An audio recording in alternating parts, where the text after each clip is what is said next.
YCP అధికారం కోల్పోయినా సరే కొందరు అధికారులు మాత్రం వైసీపీ నేతలకు అండగా నిలవడం ఆశ్చర్యం కలిగిస్తోంది.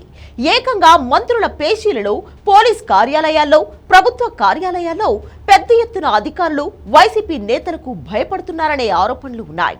పోలీస్ శాఖలో ఇప్పుడు కాస్త ప్రక్షాళన జరుగుతున్నా ఇతర శాఖల్లో మాత్రం జరగడం లేదనే ఆరోపణలు పెద్ద ఎత్తున ఉన్నాయి. తాజాగా వైసీపీ మాజీ ఎంపీ గోరంట్ల మాధవ్ వ్యవహారంలో పోలీసులు సహా కొందరి తీరుపై తీవ్ర విమర్శలు వచ్చాయి. దీంతో మాధవ్ వ్యవహారంలో ప్రభుత్వం రంగంలోకి దిగింది. కోర్టుకు హాజరుపరిచిన సమయంలో సెల్ ఫోన్ మాట్లాడిన గోరంట్ల మాధవ్ కు పోలీసులు సహకరించారనే ఆరోపణలు ఉన్నాయి. ఫోన్ ఎవరిచ్చారు అనే దానిపై విచారణ చేస్తున్నారు. ఇక చేబ్రోలు కిరణ్ ను గోరంట్ల మాధవ్ వెంబడించారు. దీనితో కిరణ్ అడ్రస్ ను అసలు మాధవ్ కు ఎవరు చెప్పారు అనే దానిపై ఆరా తీశారు. కిరణ్ ఉన్న అడ్రస్ కొంతమంది పోలీస్ అధికారులు చెప్పారని ప్రాథమికంగా అంచనాకు వచ్చారు.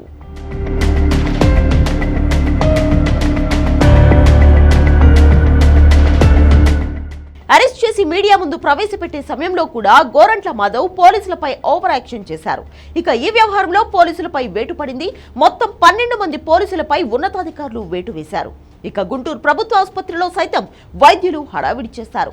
ఆయనకు గుంటూరు ప్రభుత్వ ఆసుపత్రిలో వైద్య పరీక్షలు నిర్వహిస్తున్న సమయంలో గోరంట్ల మాధవ్ను ఫ్యాన్ తీయాలని, మోకాలు చూపించాలని, అరికాళ్లు చూపించాలని హడావిడి చేశారు ఓ డాక్టర్.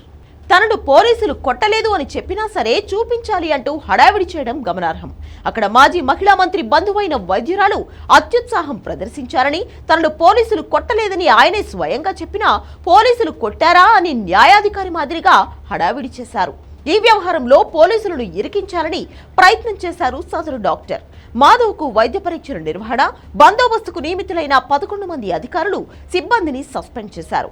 వీరిలో Arundelpet CI Veeraswamy, Nagarampalem SI Ramanjaneyulu, Pattabhipuram SI Rambabu, ఏఎస్ఐలు Yedukondalu, Anthony, head constable Rajesh, కానిస్టేబుళ్లు తులసీనారాయణ, మోషే, నగరంపాలెంకు చెందిన ప్రేమ్ కుమార్, వెంకటస్వామి, మహేష్ రావు తదితరులను సస్పెండ్ చేశారు.